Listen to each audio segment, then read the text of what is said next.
I would like to start saying that we appreciate your participation here today, and give special thanks to our speakers from ICOLD National Committees, Dr. Adrian Morales from iPresas, member of SPANCOLD, and Dr. Javier Sanmartín from Exploitation and SwissCOD. Also to Mr. Michael De Vivo, Secretary General of ICOLD, for his presence here. I'm Lara Carimo. I'm a civil engineer and hydraulic engineer, specialized in hydraulic engineering river basin development. I work for a company specialized in the fields of water and energy, MHYD Atlântico, as a specialist in hydraulics. I'm also a member of Mozambican Dam Commission, and I'll be one of the coordinators on this webinar. We still have some participants entering the webinar, but before we start, I would just like to make a few remarks. I would like to ask you to turn off your mics, and please do not open any links in the chats that were not shared by the organizer. The session is being recorded and will be available on YouTube via a link shared in the LinkedIn group of ICOLD Young Engineering Professionals.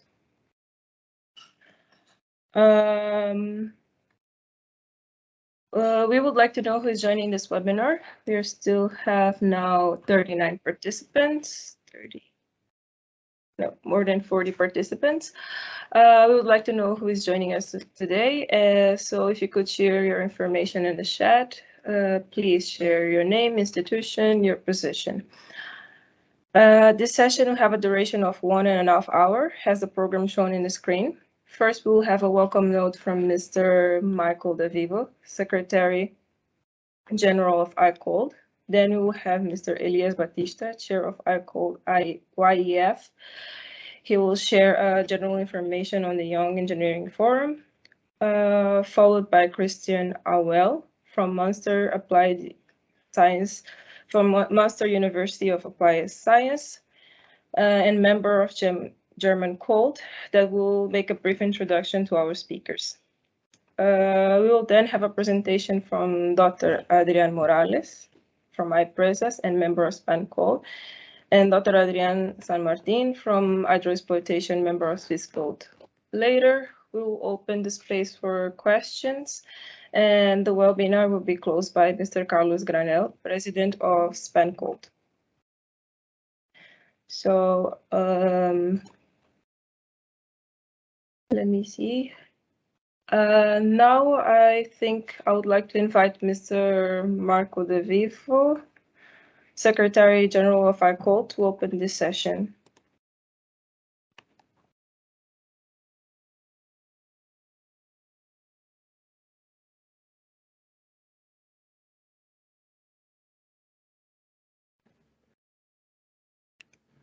Hi everyone. Michael De Vivo is not here already. We just give him a 1 minute.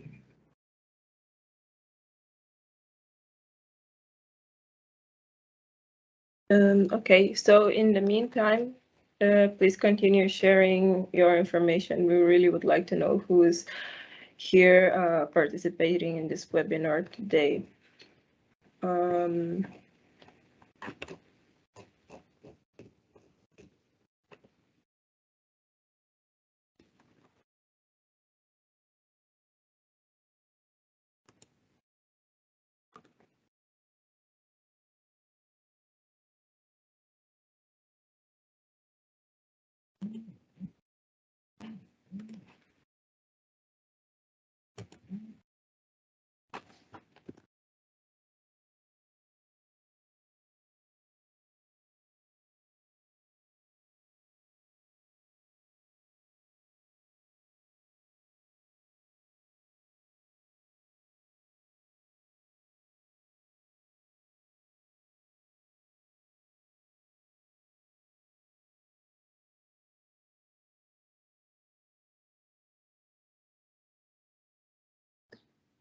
We have with us ICOLD Vice President Michel Adabi.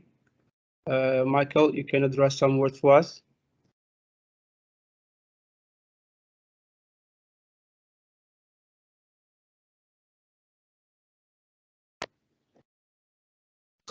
Hello? Yes, we can hear you. Yeah, thank you, Elias. Actually, I'm not prepared for that one. Just that I could say something on that. First of all, I would like to appreciate the organizers, SPANCOLD, and also the ICOLD Young Engineers Forum, and also the Mozambique Committee on Large Dams for such very inspiring topics that is about the dam risk governance, that is safety management and climate change. It is very pertinent and timely topics to discuss, particularly for African countries regarding the issue of dam safety.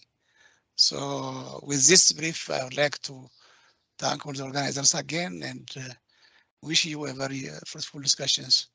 Thank you very much.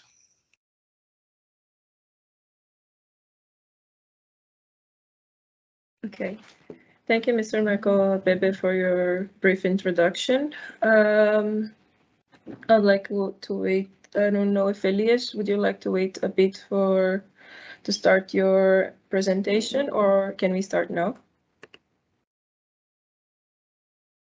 We can start now, Lara. I think we will wait for Michael during our section here.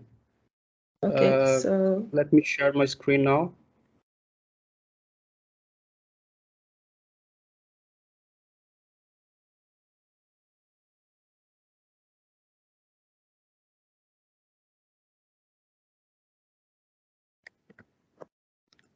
Just let me know when you start seeing the screen. We can see your screen. Good afternoon, everyone. Thank you, Michel Adabi, and all other participants to this section. We are here today to the webinar tackle challenges for dam risk governance, safety management, and climate change. We'll give introduction and general information on Young Engineers Forum of ICOLD. Myself, I'm Elias Baptista from Mozambican Commission on Dams. I'm the Secretary General of MozCOD and a geotechnical specialist at Vulcan Resource, a mining company here in Mozambique. We have here ICOLD YEF board, myself as the president. We have also Florent from France, Leila from Canada, Mateja from Slovenia, a team from Russia, Julia from Italy, and Amanda from USA. The first idea of YEF was proposed during the ICOLD annual meeting in Brasilia in 2009.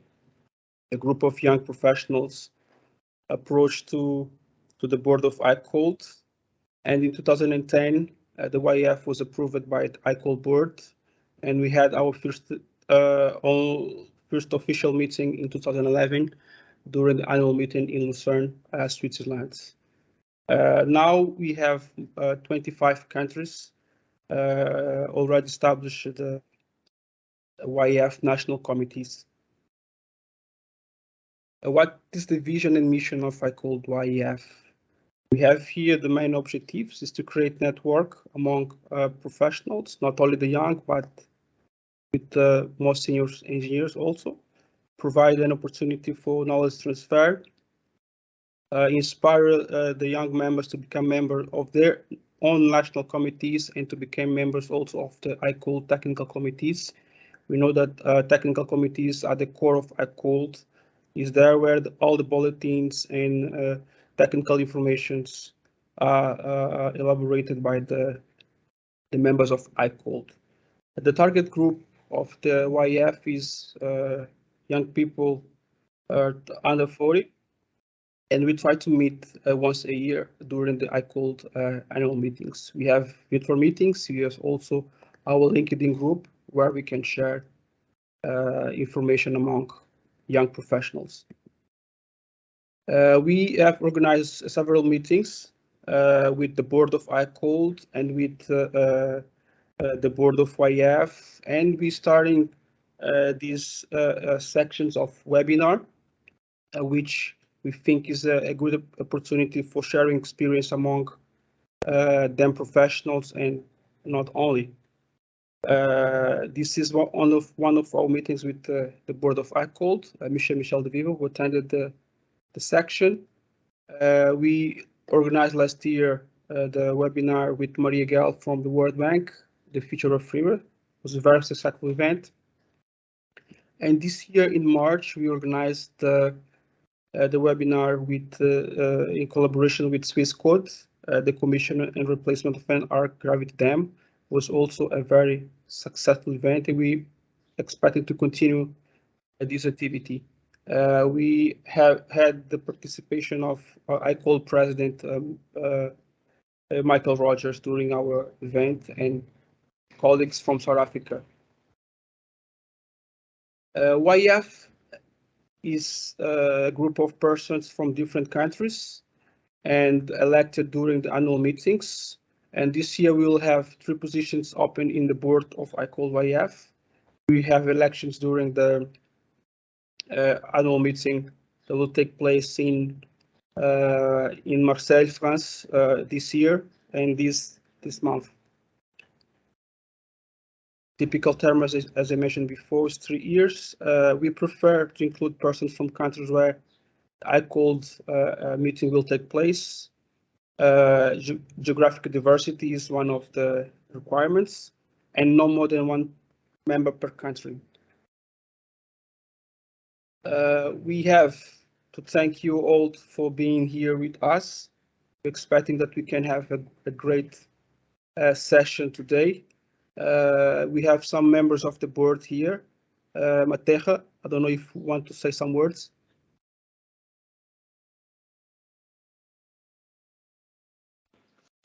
Well, I will just say hi, and I'm looking forward to this session today. And see you soon in Marseille. For sure. Thank you. Lara, you can proceed. Thank you, Elias. Thank you for your presentation. Now we'll have the presentation by Dr. Adrian Morales and Dr. Javier Sanmartín on tackling challenges for dam risk governance, safety management, and climate change. I would like to invite Professor Christian Auel to give a brief introduction to our speakers. Please, Professor Christian, the floor is yours. Thank you very much. Welcome, everybody. I'm Christian Auel from University of Applied Science in Münster in Germany.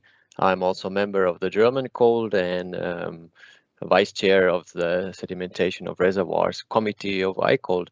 And I'm very happy today to announce 2 speakers for the webinar Tackling Challenges for Dam Risk Governance, Safety Management and Climate Change. Both are from Spain, from the Universidad Politécnica de Valencia, where they obtained their Master of Engineering, their Master of Science, but also their Doctor in Hydraulic Engineering.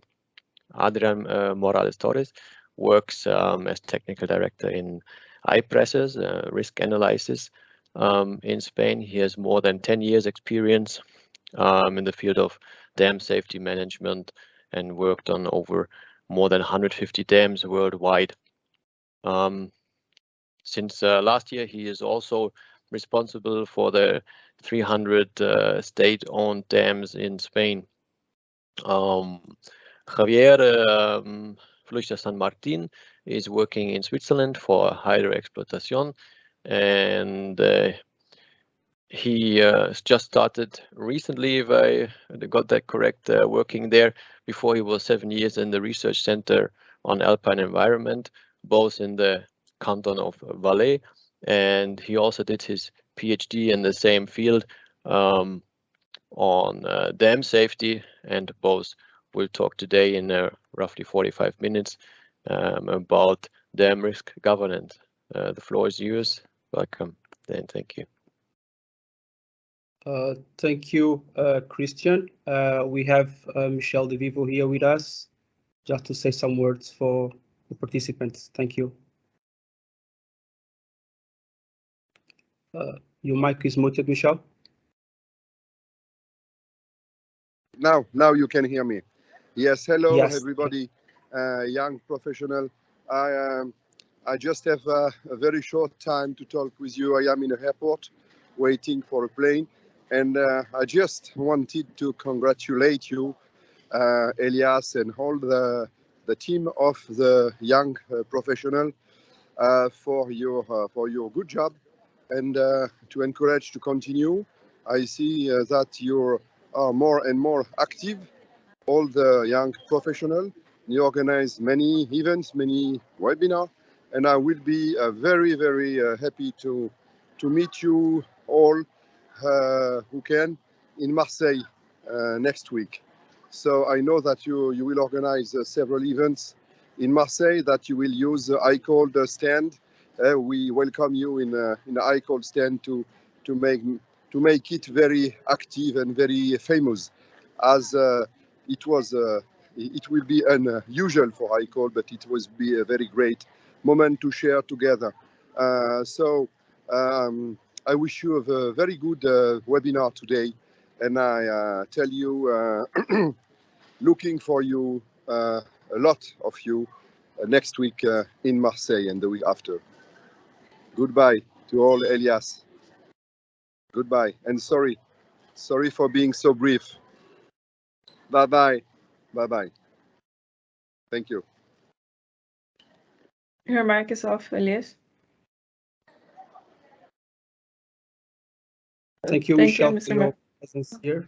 I think, Lara, you can proceed with the session. Okay, right now we will follow with the program, and please, Dr. Adrian, you can start with your presentation.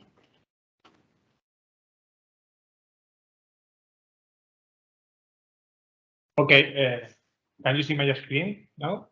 Yes, we can. Perfect. I will share. Perfect. So thank you for the introduction and for the presentation, and thank you also, Elias, for preparing and organizing this webinar.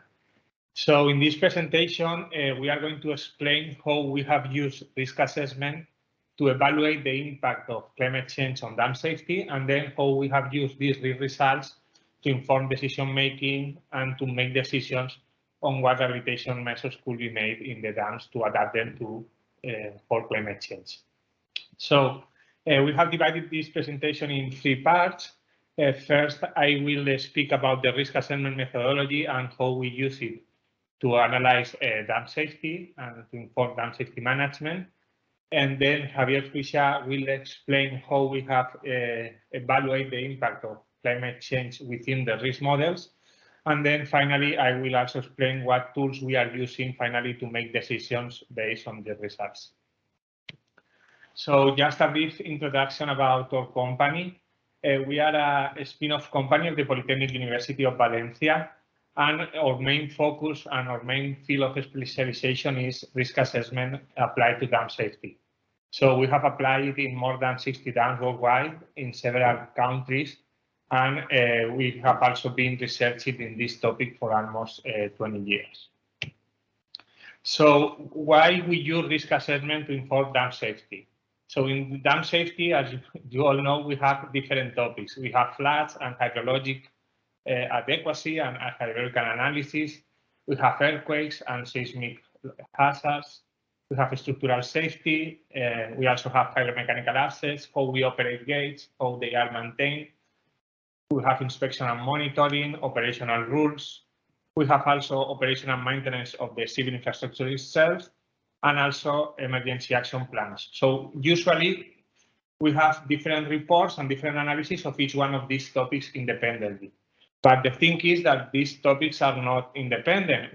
There are a lot of relation between them. Structural safety related to floods, structural safety related to earthquakes, floods are related with operational rules. So we have a lot of relation between them. And that is why we began to use a risk assessment to evaluate in an integrative way the dam safety. So then with risk assessment, we can evaluate not only each one of these things separately, but also what are the relations between them and how they impact in dam safety.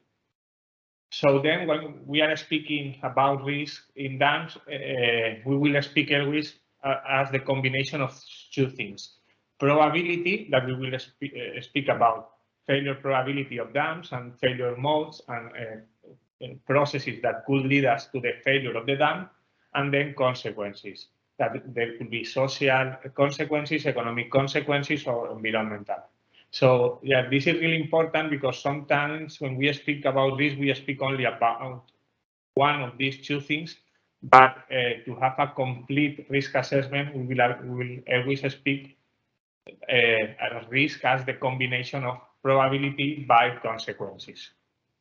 In this case, probability of failure of the dam and consequences that could be produced due to the failure of this dam.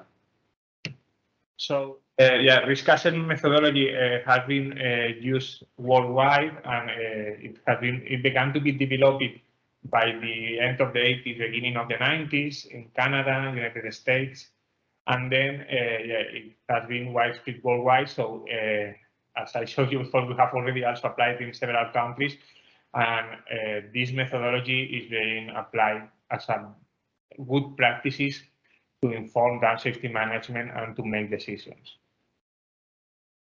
So in general, in this risk analysis process, we always follow two general phases.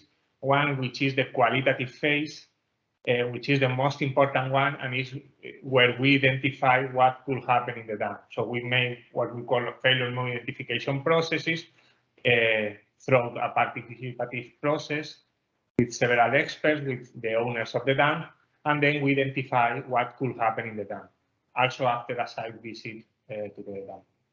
And then, based on this failure mode identification, we made what we call the quantitative phase, the risk calculation. So we compute risk, we compare it with existing risk tolerability guidelines, and then based on this comparison, we make decisions to decide if we need to implement risk reduction actions.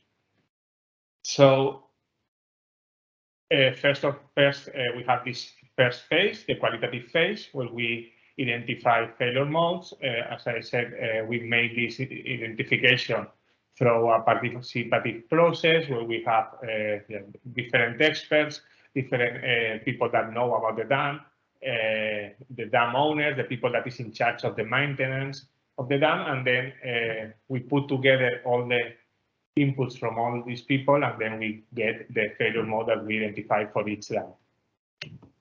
And based on this, we made the quantitative risk model. In this quantitative risk model, you will see several of them in the presentation today. We evaluate first the probability of different loading scenarios. So, for instance, here we have a hydrological risk model. Then we have the probability of different flooding, different pool levels in the reservoir, different cases also of gate availability.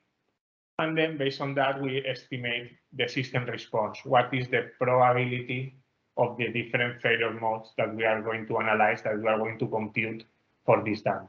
And finally, in the green nodes, we have the consequences. What will be the consequences that will be produced downstream due to the dam failure? That could be economic consequences and also social consequences. So combining this probability of loading, the system response, and then the consequences, we can compute risk, this probability of failure and the consequences.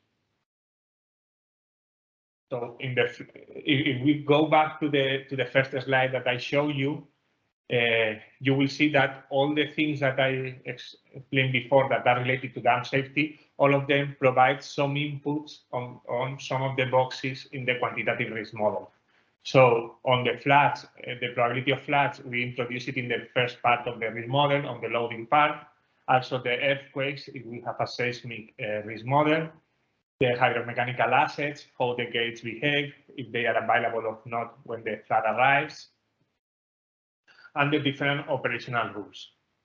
Then we have other parts of the things that we were speaking before that are related to the system response, like structural safety, monitoring, maintenance, and finally the emergency planning that is related to the consequences. So then in a single quantitative risk model, we have all the inputs from all the aspects that are related with dam safety. So then what we obtain from this risk model, we obtain a risk result like this one, where we have in the y-axis, we have the failure probability, And in the x-axis, we have the average consequences. In this case, loss of life consequences, social consequences. So then we can see how it's done. These are two different dams with two different results. We have the failure probability of each one of them and the consequences. So dams that are around here, the risk will be higher because the multiplication of probability by consequences is higher. And dams around here in the lower corner will be lower because the multiplication of probability by consequences will be lower. So then we also have different risk tolerability guidelines that tell us if the risk is tolerable or not. In this case, these are the guidelines from the Bureau of Reclamation in the United States, and the dam will be above the guidelines, so it will be non-tolerable risk. So then we can also use these results to analyze what is the best actions or what are the best actions to be made to reduce this risk. So for that, we use different risk reduction indicators. Here you have some of them that have been published in this report of the World Bank last year. And they compare the different principles. Efficiency, where we prioritize first the measures that will reduce the risk more at a lower cost. And then equity, where we will prioritize all the measures for dams with a high failure probability. So then we have different risk reduction indicators that they compare the measures cost with the risk reductions that the measures provide. And based on them, we can prioritize choosing first the measures that at a lower cost help us to reduce more the risk. So finally, we have results like these ones where we can prioritize different risk reduction actions, and we can see what is its effect to reduce risk in the dams. In this case, we were analyzing from maintenance actions like improving gate reliability to structural actions, structural rehabilitations, and also non-structural actions like improving emergency management or improving surveillance. So the good thing about the risk management framework is that you can measure the effect of very different actions of all the actions related with dam safety, and then you can prioritize and you compare them from very expensive actions to cheaper actions, but also from actions that help us to reduce a lot of the risk to actions with a more limited effect. So then we can compare all of them and we can choose the most efficient actions to reduce the risk more at a lower price. For instance, here you have an example in Spain where we made a completely quantitative risk assessment of 27 dams in the same river catchment in the Duero River Basin. And then we used the results to prioritize 95 mitigation measures. So here you can see the aggregate of the portfolio societal risk, the sum of the risk of all the dams in the portfolio. And here you can see how we spend the money according to the risk prioritization. So we can see that they were planning around 95 mitigation measures with a total cost of more than 60 million euros. So thanks to making this risk assessment and to prioritize the actions based on risk results, we can see that spending only 3 million euros of these 68 million euros in total, we can see that we can already reduce the risk in the portfolio more than 1 order of magnitude. And then we can see that the effect of the measures after 13 million euros is more limited. So they don't help us to reduce so much the risk in the portfolio. So then looking at this type of graph and looking to this portfolio management, we can see how these results are really useful to prioritize investments and to choose what are the best sequences to reduce risk in a portfolio. Then, so just a summary of the main advantages and why we apply risk assessment. First, because it helps us to integrate all the information, all these things that we were speaking related with dam safety, like flood management, gate operation, gate availability, maintenance, monitoring, emergency planning. So all that has provided some input data for the risk model. And also we follow a collaborative approach because the risk model architecture is based on the failure modes identified by several experts in participative workshops. It also helps us to make a more efficient monitoring because we will have identified what are the main failure modes in each dam. So we will plan the monitoring to be able to detect that failure modes. So we help us to improve monitoring. For instance, we have a case here of an embankment dam in Spain where we use the results to improve monitoring for internal erosion. It reinforces the legal protection of the dam owners because they can demonstrate that the dam is aligned with the best tolerability guidelines, risk tolerability guidelines around the world, so with the best standards, and also help us to define the best gate operation protocols to be sure that we are minimizing the flood risk downstream. So when we are operating the gates, we are doing it to minimize the risk, the flood risk downstream. So it also reinforces the legal protection in case of any problem downstream. It can also help us to choose the best alternative to improve or to rehabilitate a dam. For instance, here we have a case in Spain where we're analyzing different options to lower the spillway crest in order to increase the capacity of the spillway and to improve its hydrological adequacy.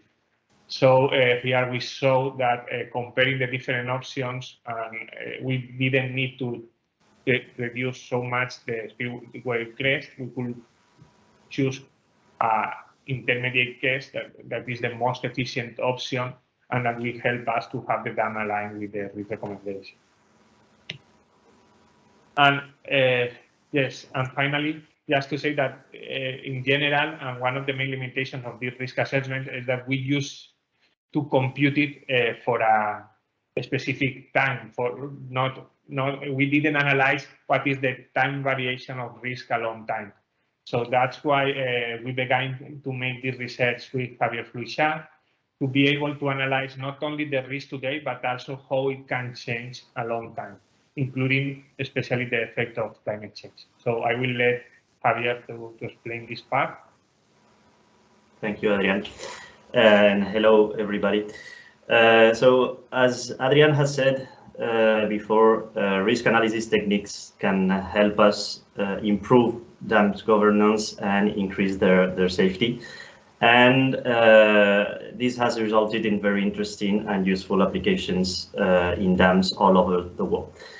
However, in the traditional context of risk management, as Adrian has said, we often assume that some of the risk components, if not all of them, and specifically the climate conditions, are stationary. But we know that this is not true. We can expect that some of these factors will suffer substantial changes in the future. So these stationary assumptions are no longer valid, and we have to adapt risk management strategies to these new scenarios. Next, please. The problem here is that when trying to tackle this new reality imposed by climate change, we cannot know beforehand if whether the risk is going to increase or to decrease. So, for instance, we know that extreme weather will bring more frequent and more extreme floods. But on the other side, extreme weather will also bring less water availability, which means lower water levels at the reservoir. So in the end, it's just a balance between all the different effects isolated. But in order to know what the results or the results in terms of risk will be, we must be able to put all this information together and generate useful and reliable results. Next. So when we first tried to address this problem, we realized there were different challenges we had to solve. First, climate change is expected to affect different components of dam safety, which makes it difficult to structure and quantify in a homogeneous way. Also, climate change related risks are changing over time, as we said before. So the adaptation strategy must take into account this time varying nature of climate change. And finally, climate change comes with an important uncertainty, and this will, of course, affect how decisions will be made. So let's see how we manage to incorporate all these aspects and solve these problems. Next. The first thing we had to solve was how to structure the effects of climate change on dam safety without leaving any of them aside. As we have seen before, the risk of a dam can be defined or decomposed as a combination of the loads to which the dam is subjected, its response to these loads, and finally the consequences that its failure could have or could produce. So it's necessary to identify these aspects or these different and separate effects in order to quantify the total impacts on the risk. Next.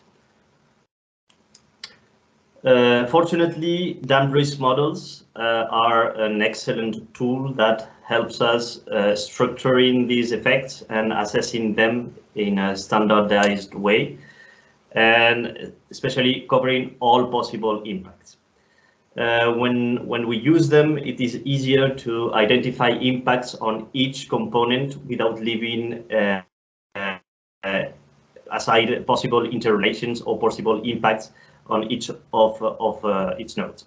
So we decided to use these risk models, and the approach we use to modeling risk to see how climate change impacts each and every possible node corresponding to a specific risk component.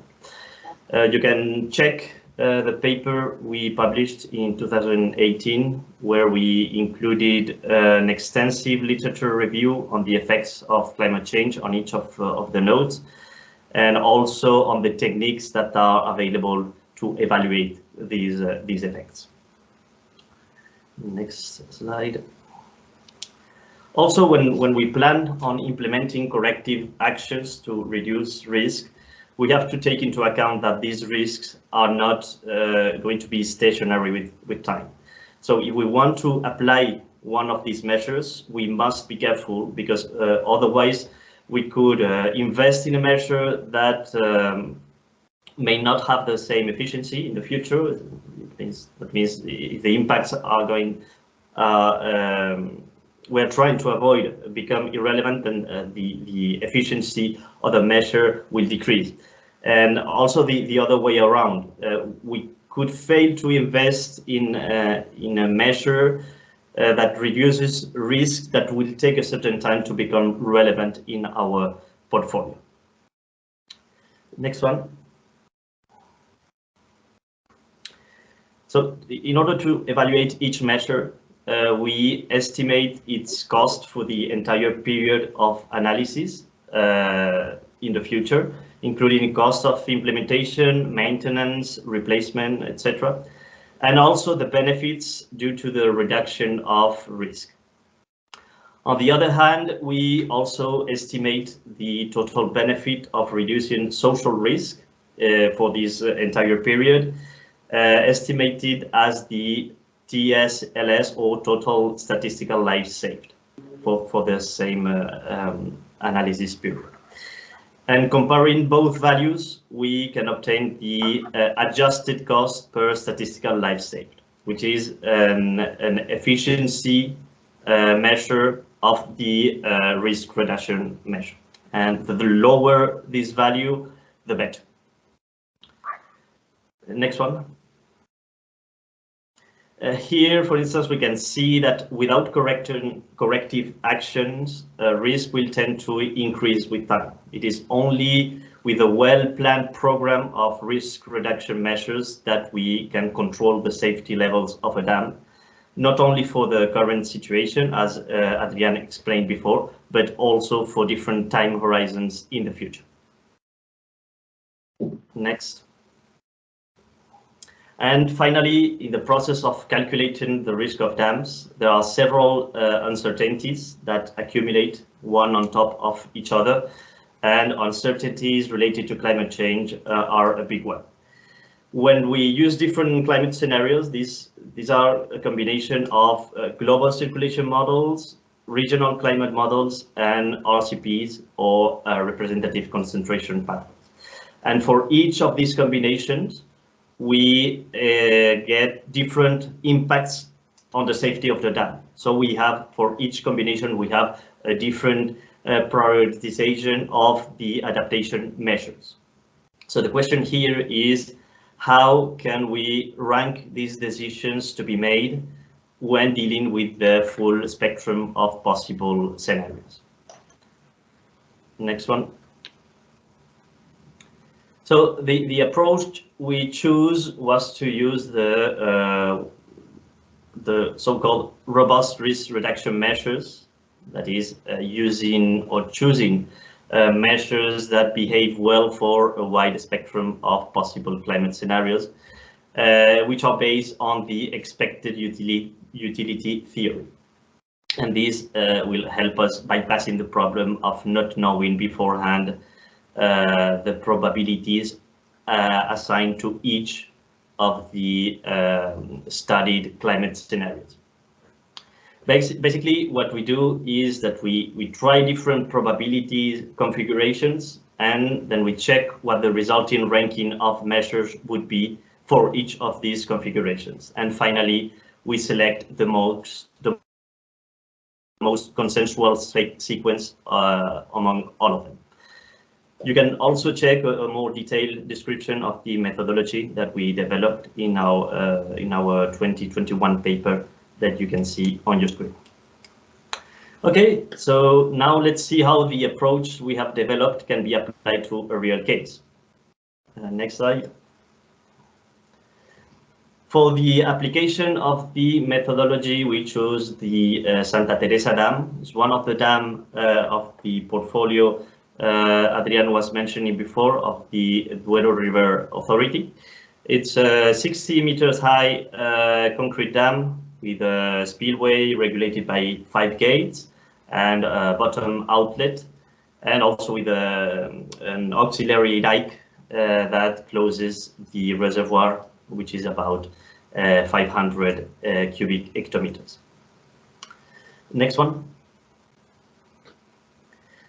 For that, we have used the risk model of the Santa Teresa Dam that we prepared for the review of all the dams of the Duero River Authority to incorporate the impacts of climate change on the different components of risk.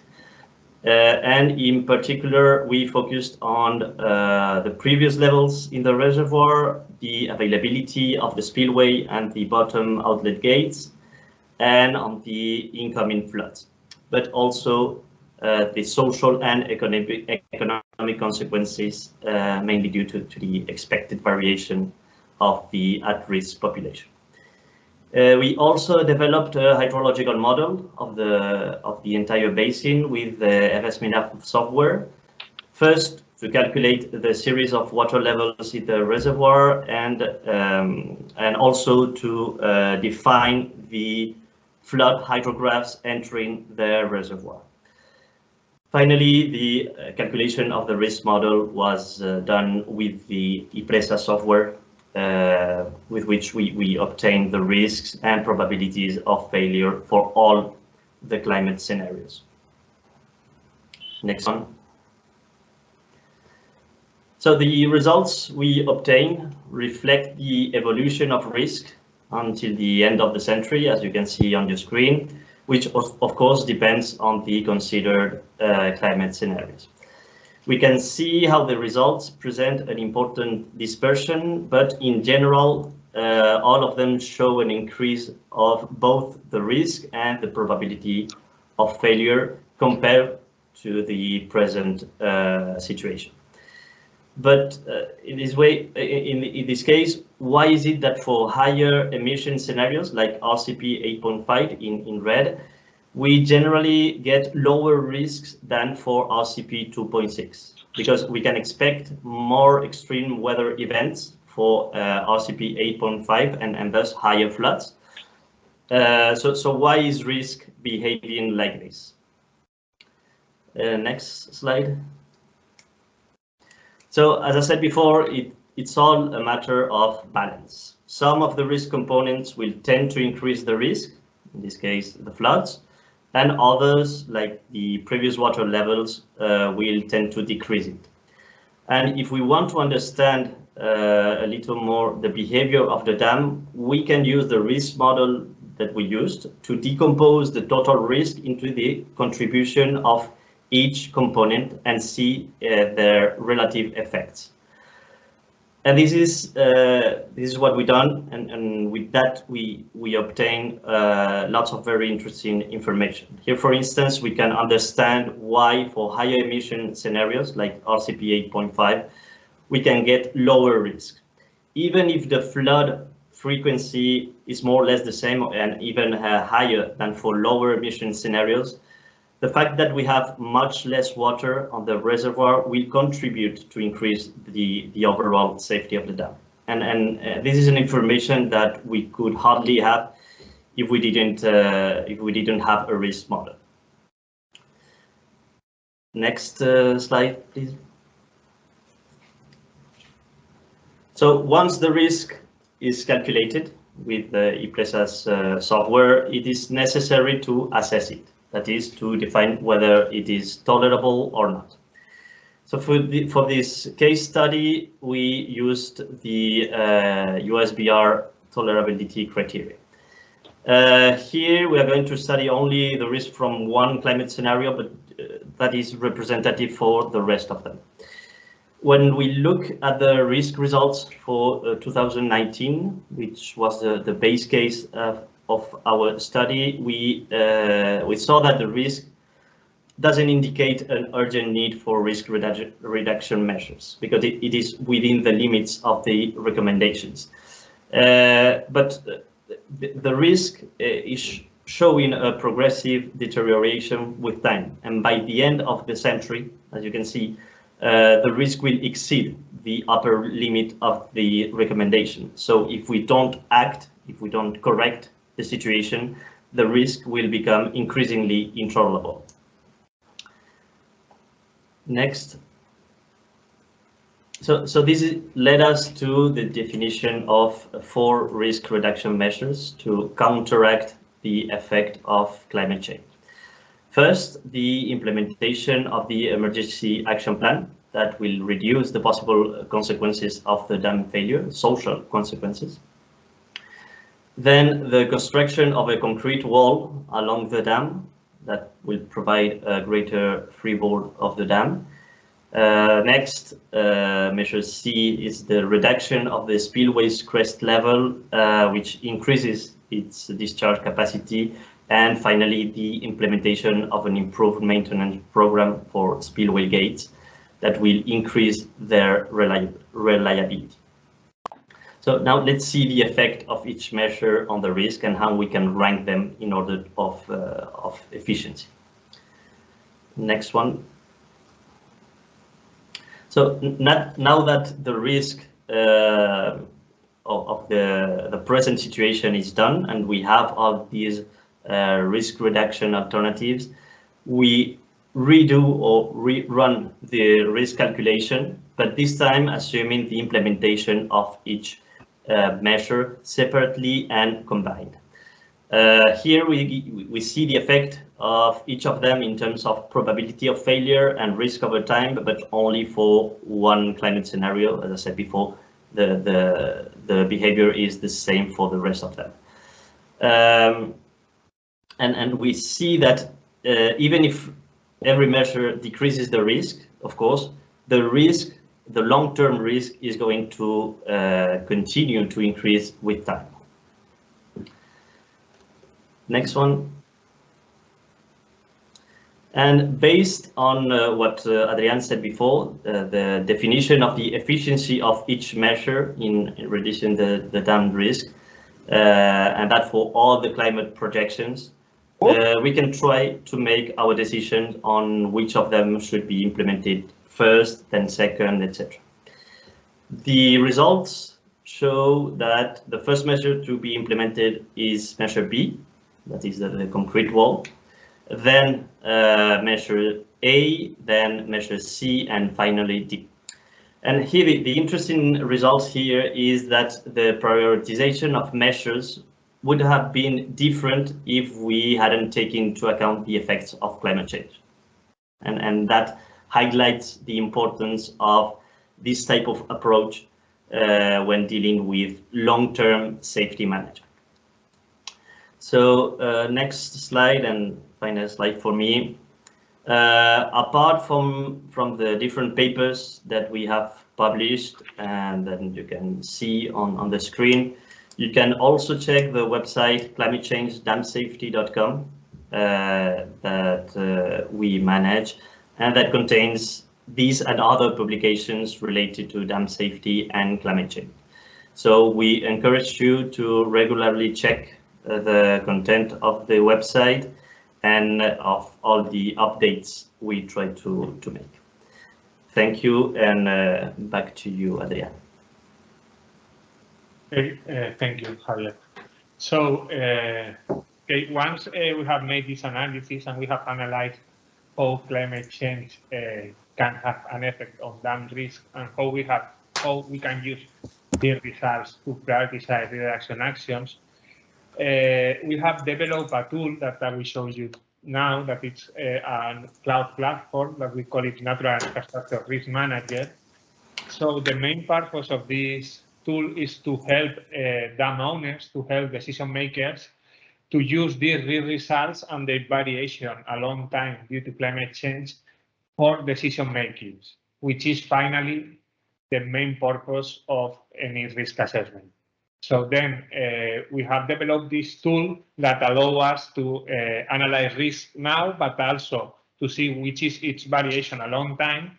You will see that these results can also be periodically updated, and also we can generate reports and prioritize investments based on the results. So this platform, we have just released it in 2022, and it provides us also this integrated portfolio management. It allows us not to manage only one dam, but also to compare the results of several dams and then making decisions based on that, and high protection and confidentiality of the data that we are introducing in the tool. So in order to show you the results and how we have used this tool to prioritize investment and to account for climate change, I will show you an example of a portfolio management that we have been working with in the Extremadura region in Spain, that we use these results to prioritize investment in 6 different dams that you can see here. And as you can see, there are several different typologies of dams, and we use the results to define the best strategy to reduce risk. So I'm gonna leave the presentation. So yeah, this is this platform, this risk infrastructure, risk manager platform. And as you can see, for each infrastructure, we have the main data, where it is located, the main size and type of dam, a picture, and also we have the different risk results that we have introduced in the platform and the different updates we have made in the results. So also the dam owners can ask us to update the results, to if there is any change in the monitoring, if something happens in the dam, we can update the results considering that, and also we can update them with some periodicity, like annually or every 6 months, we can update the results. So then the dam owner knows that the results are updated and are following the current dam conditions. Then within the platform, we have the different failure modes that we have identified for each one of the dams. In this case, for these dams, for instance, we have the different failure modes with the different factors that we identify for this dam. We also have the risk model with the risk model architecture and the different data we have introduced in each one of the boxes. And then we can analyze and we can see in the type of graph I was showing you before the different scenarios, and for the different failure modes, what are the results that we can obtain. You can see in the initial situation, if we implement the different redirection actions, and then not only now, but also in the future, considering the climate change. We can see in this type of graphs, Fn graphs, lower Fn graph, where the risk is represented by a point, and also we can see them in a upper Fn graph, where risk is represented by a line. And compare it with the recommendations, for instance, here the ICOLD and Corps of Engineers recommendations. Finally, for each dam, we can also automatically generate work reports that they can be incorporated into the report of the dam annual behavior. So then with these reports, you can see all the results, the failure modes identified, what we have obtained, and then use these reports to justify how the risk has changed in the dam in the last year. So that will be for each infrastructure, but the main power of this dam platform, is to use it to manage a portfolio of dams, to use it to prioritize the reduction actions in different dams. So when we go to the group view, we can see how this can be changed in a long time when we implement the different reduction actions we are planning for this portfolio. So we have here all the actions that we will implement for the 6 dams, in total around 28 actions. And we can see here how the risk is reduced when I am implementing these actions, compared to the case without actions. That will be the orange line. Then this will help me, and this will help decision makers to make decisions on when it's the best moment to implement each action to make the dam more less vulnerable for climate change and more resilient for climate change.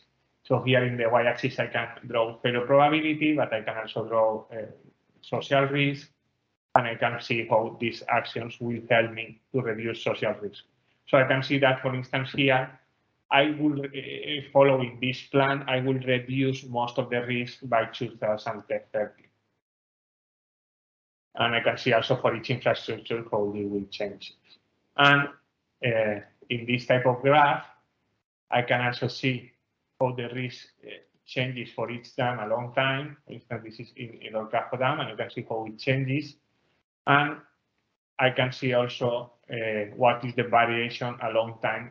This will be 2022, but I can see also what will be the variation, for example, 2016. And when I am implementing all these measures, what will be the final situation of all the points. And I could be year by year seeing how the risk changes. And again, I can also, in this case, generate a portfolio management report that is automatically generated in Word, and it can be very useful to justify why we are implementing these measures and why we are doing this decision making to minimize risk a long time. So then we use these results of quantitative risk assessment, incorporating climate change, to finally demonstrate what is the best way to adapt all dams for climate change and to inform dam safety management. So yeah, just some general conclusions after all presentations.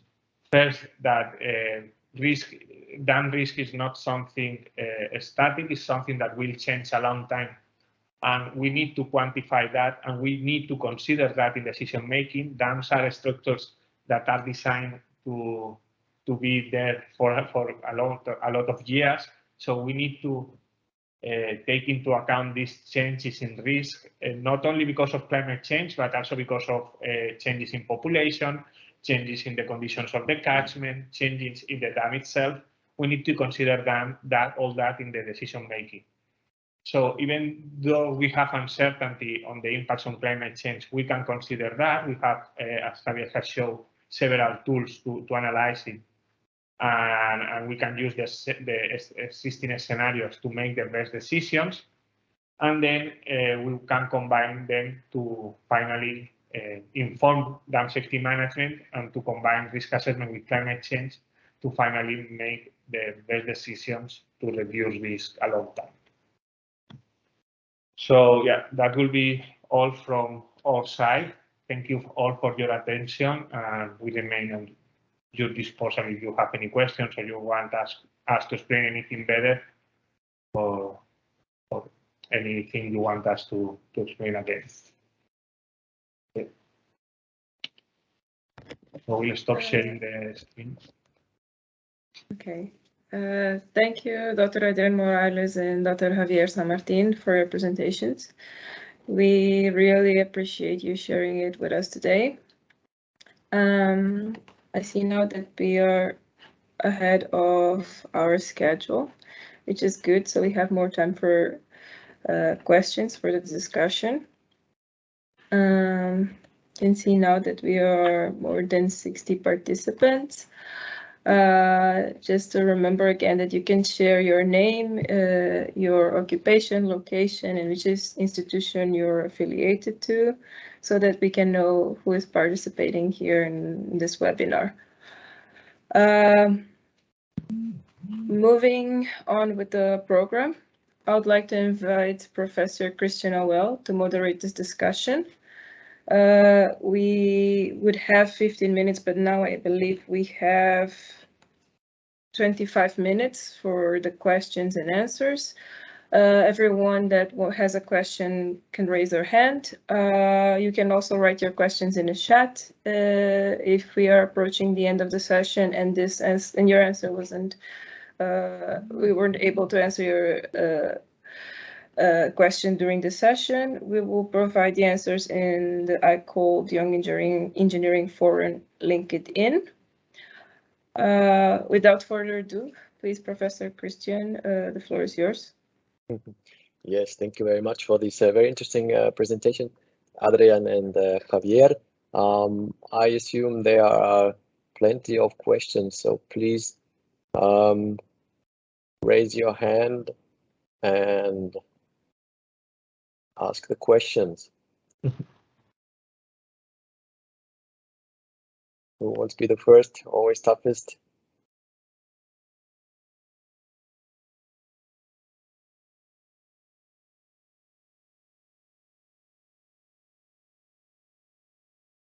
Hello, everyone. I will be the first. Very good, Elias. just to congratulate both of you, Adrian and Javier, for being here. We've been talking since March on this section webinar, and they provide us a good lessons on risk assessment, and this is was really interesting, and I hope that we can take more information from them. My question is how to deal with risk assessment in these turbulent scenarios that we are facing in these current days, and trying to manage all the information in one tool and trying to take out what is really important for the dam owners, analyze and take actions to improve the dam safety of their portfolio in general. Thank you. Okay. I can answer, and then I will Javier also to complement me.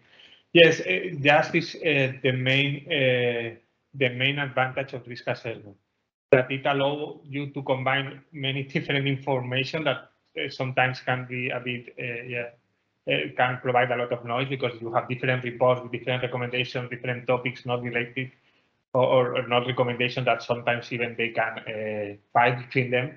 So that's the main advantage of risk assessment, that you can combine all that and then focus on what is the main thing for your dam. So that when you prepare a risk model, you can make first a very general risk model, and then see through sensitivity analysis, you can see what are the data that is really changing the safety in your dam, and then focus on that. And that's one of the main advantages of risk assessment, that provides you a very nice tool for decision making. That is not only about how to compute it or about numbers, is mainly about decision making. It's about using the results for making decisions. And then for that, it's a very powerful tool to be comparing with climate change. We know that the effect of climate change is not completely clear. There are uncertainties. So then combining risk assessment with these different scenarios and seeing the different trends for the different scenarios provide us a very nice framework to analyze the uncertainty and to see in which dams really the climate change is going to make an important change for dam safety, and then the reduction actions should be implemented. Thank you very much, Adrian, for this answer, and Elias for the first question. And now there are more questions coming. They are still from the YEF committee, I see. So first, Mateja, there was a question of yours. Please go ahead. Yes, hi. First, thank you for the presentation. I'm basically curious, do you have any experience with risk assessment of dams which are not monitored, or that you have a limited number of data on them? Yes. Yeah, we have that, and that's quite common. And one of the good things is that risk assessment, first of all, failure mode identification will help us to see where we should focus. And if we are thinking on implementing monitoring system or improving the monitor or improving the existing monitoring system, in the case it's very limited, it will help us to not install a lot of devices, but to focus really on the failure modes that could happen. And then also the risk assessment, in the cases we don't have so much data on the dam behavior, will help us also to quantify that uncertainty and to see if in any case we can be more relaxed or we will need to do something. But yes, I think it's also a very powerful tool in that cases, especially the qualitative risk assessment, because it will help us to see in which part of the dam we should focus and how we can improve monitoring in the future to control the different failure modes. Thank you very much for that answer. Again, some member of the YEF committee, Tim, please go ahead.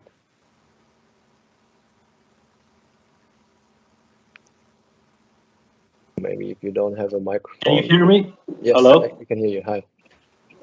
Yes, well, I just wanted to thank you for this event, first of all, and one short question about the cloud platform that has been presented. On one side, it's a very nice idea to have everything in one platform, but on the other side, there are concerns with the cyber security, let's say. So which measures did you implement so that these risk scenarios are private to the owners, if there is such a concern? Yes, I understand, and that's clearly a concern that some of the clients have told us. So we are following the highest standards on cyber security. We are using Amazon servers, which are the strongest one for according to the experts. I'm not expert in this type of topics, but according to experts, they are the strongest one for cyber security. And also, all this data is not public data. It's something that only the dam owners can see. There is a user that is linked to an email of the dam owner, and then only them with a password can see the data. And for that, we are not using physical servers here.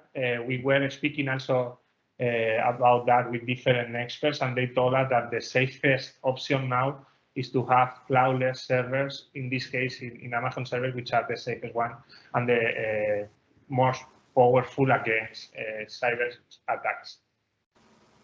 Thank you much. Next question from Luis. I don't see your last name, so maybe you introduce yourself quickly also. I know Luis. Your microphone is still muted, Luis. Hi everybody, yes, Louis Harting here from South Africa.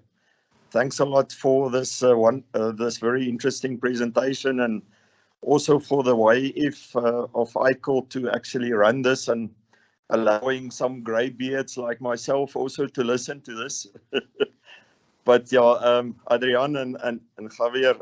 So Adrian, just maybe, yeah, as you know, I work mainly in Africa, and we have, in many cases, issues with information, especially hydrologic or meteorological and hydrological information that sort of increases your uncertainty. But I know you've presented at, I think, in Ottawa as well. And maybe you can just add maybe some more. Basically your risk methodology can take uncertainty into account as well, which is very important. I think most people see your graphs and think it's a very specific answer, if I can put it that way, but it's not actually. It's yes, you just present it to make it easier, but you actually deal with uncertainty. And I thought that would be very interesting for people that maybe you guys in Europe in general have lots of information available, but for us in other countries that don't always have the information available, it's important to actually deal with that uncertainty as well. But okay, thank you. I'm listening and to your response. Yeah, I will leave Javier now. Yeah, for uncertainties related to hydrology and especially climate change, of course, it's a big concern or it was a big concern for us when defining the methodology, and it was a main pillar of the entire approach that we designed.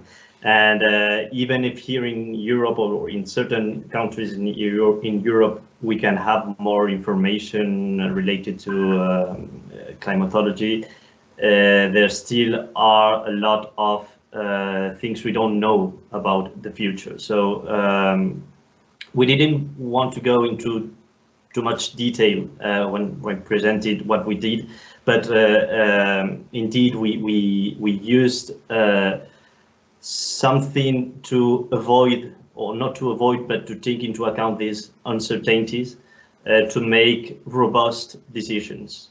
That means that even if we don't know exactly how risk will evolve in the future, we can still make decisions, because the worst thing we can do is not doing anything. So at least we have some information given by climate scenarios in this case, or hydrological models, or anything else. And with that, we have to adapt our decisions, but at least we have some base to make these decisions. And there are other methodologies and that are being developed currently, because this is a problem that anybody have when dealing with climate change scenarios. In our case, we decided to use this methodology based on the expected utility theory that uses the efficiency indicators that Adrian briefly presented. And when we can do assumptions about the probabilities of each climate scenario, we can put all this together and see if we can find a pattern in the prioritization of the risk reduction measures. And if that's the case, that's the way we have to adopt. And that's one way of dealing with it. But of course, it was something that we couldn't skip when preparing or when defining this methodology. Yes, finally, as civil engineers, we need to learn to work with uncertainty and to make decisions considering the uncertainty, quantifying the uncertainty, and finally making the more robust decision within this uncertainty. But this uncertainty will not disappear, so we will need to work with it. And yes, one more thing about what you were saying about Africa. The good thing about climate change related with other topics is that it's mainly based on global climate models. So there is a lot of data, even in some areas where there is not so much data on rainfall, or where there is not so much data on climate. These climate models also consider all the world. So there is a lot of data. Also, there is an atlas that has been just published by the Intergovernmental Panel of Experts. where you can even in each region, based on regional models, analyze what is the forcing effect of climate change. So yeah, there is a lot of tools on that, and I think with that tool we can also reduce this uncertainty. Thank you very much, both of you, for this very elaborate answer. I think uncertainty is quite important. And yes, Louis was right. You don't see it on the first place on your graph. So this is something really to emphasize on, that it's included in your model. There's one more question from Sunaid Arif. Please go ahead. Yeah, thank you. Good afternoon from South Africa, and thank you, gentlemen, for your presentation. The question I have, just from a client's perspective, what you find in municipalities and government institutions where we have owners and approved professional persons that are long retired and no longer working with the facility, you know, it becomes a lot more difficult to convince the guy holding the purse to spend money on these facilities, either because they become dormant or just no longer used as much. And you see that a lot with within the facilities owned by that are now perhaps newer technology in terms of water's being utilized and so on. So I don't know if we can be looking at how we can present this to clients, just to in terms of what their risk is, and to motivate them to get professionals involved to you know, to control this. Yes, Javier, you can proceed. Well, Adrian has more experience with clients than me, but I would say that what we presented here today is just the technical aspects of the problem. But upstream that, there are other problems, and one of them is indeed trying to convince the client or the owner of the dam that these type of approaches will benefit them. It's not something that we just want to sell. It's something that will complement the existing information with higher standards and a more with a vision of a result of economic efficiency results. So first of all, we have to, or they have to, break the barrier that, as I said, maybe with the age of, with the time they have created, and accept other approaches to dam safety management. And also we have to, as developers of this type of methodologies, we have to convince them that this is not something that will replace other approaches, that it's something that complements and takes into account more information than just one document or one analysis. And also, and that's something related to the previous question, is that it's often very difficult to convince people that are not used to it or not used to using it. It's hard to convince them to incorporate uncertainty in their decisions. So we are not used to it. We don't like uncertainty when we plan our calculations, or especially our investments, but that's something that we will have to do inevitably in the future. So as I said, here we can discuss about the techniques and the methodologies and the process of calculation, but then before that there is a very long process of convincing people and owners and operators that this is something that will benefit them socially, economically, in terms of managerial aspects. It's really the first steps we have to take before implementing these techniques. Yeah, Javier, thank you for that. I also see Louis' comment on not too much detail. And I think what's worked for us once before was, you know, just starting off with pictures of failures of facilities, you know. Yeah. That kind of gets them to shake themselves. Yeah. Yeah, but then you compare that to a standing dam that has a standard in the same place for 50 or 60 years, then yeah, it's not always easy to see the risk behind something that is there even before you have been born. So. Yeah, I completely agree with you. I mean, the main focus should not be in the complexity. It should be in the decision makings and in making computations that are useful.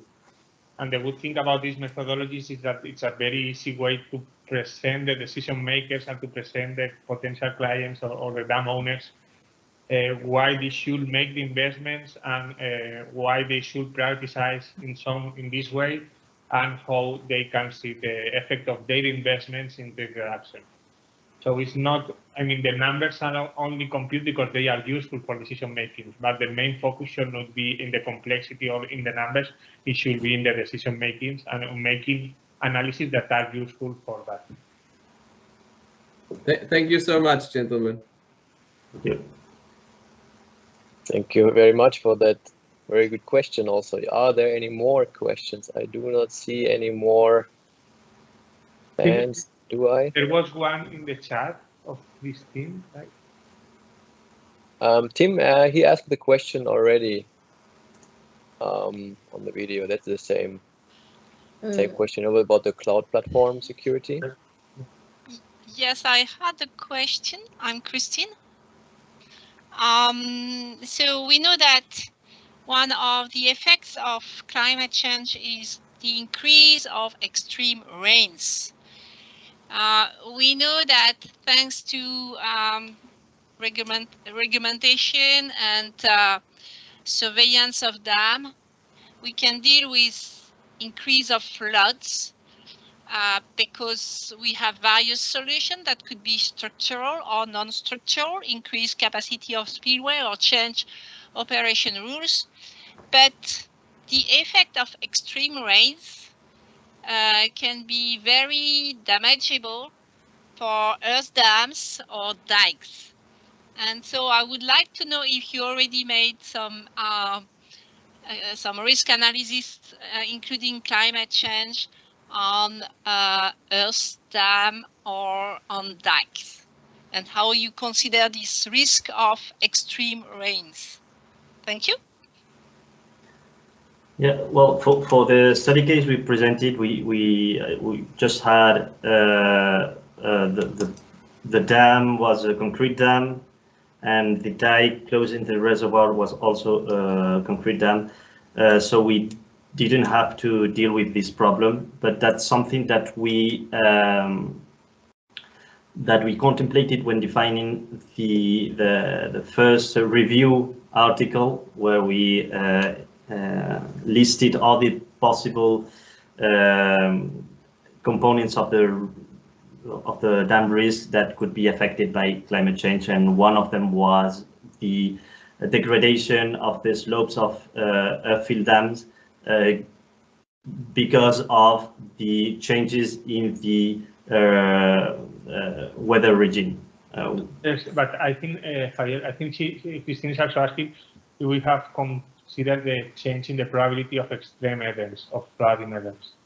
Yes, in that case, yes. If it's the definition of whether climate change, of how we can consider that climate change is affecting flood, of course, this is the main process that we have considered in the approach, and with this hydrological model that I mentioned before, we can use as inputs these changes on extreme rains and see how the resulting floods will change when incorporating climate change. That's a main part of the study. Yeah. Okay, thanks. Are there any more questions? I think we are running a little bit out of time, but there's one or two more urgent important questions. Please go ahead. If not, Lara will stop us, I'm sure. If not, there is some more time for final questions left.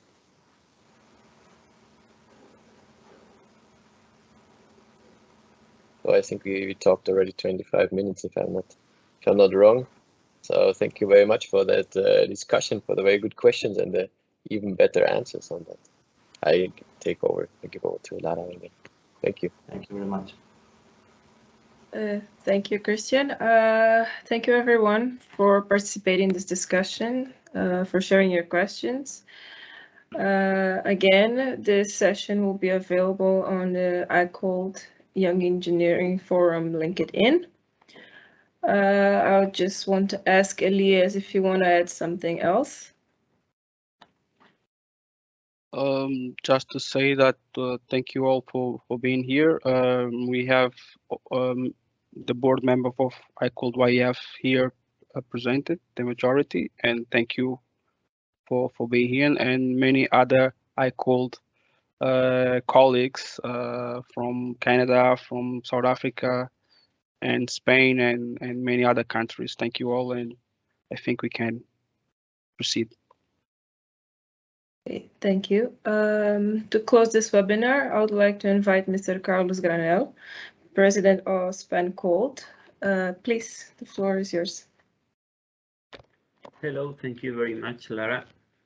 Very briefly, I want to congratulate Young Engineers Forum and Javier and Adrián for this event. If there's something that we know well in Spain is that hydrology is uncertain. That's why we have had to construct more than 1,000 dams and to manage it. Okay, so in Spain, and me particularly, we appreciate very much this type of tools and methodologies that permits us to take decisions based on technical aspects. This is very important nowadays, where hydrology becomes even more uncertain than in the past, and where we have to adapt our dam systems and our water supply systems to these uncertainties, and to help us to make decisions even in different scenarios. So I want to encourage people from Young Engineers Forum to develop and to participate in developing this type of methodologies and tools, and again to congratulate the organization of this event and Javier and Adrián. Thank you very much. Thank you.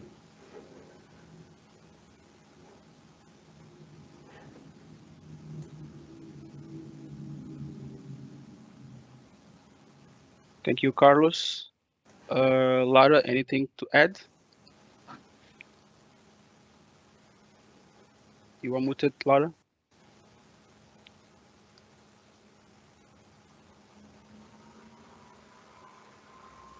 Okay, I think it's time to say thank you for all for being here and to participate in this section. I hope we can meet again in next webinars, and for those who will come to Marseille, we will be together there, and we can continue talking about these important subjects to our community and for the society in general. Thank you, and see you soon. Thank you. Thank you. Bye. Thank you all. Bye. Thank you. Thank you. See you in Marseille. See you, Marseille. See you. Thank you all. Bye-bye.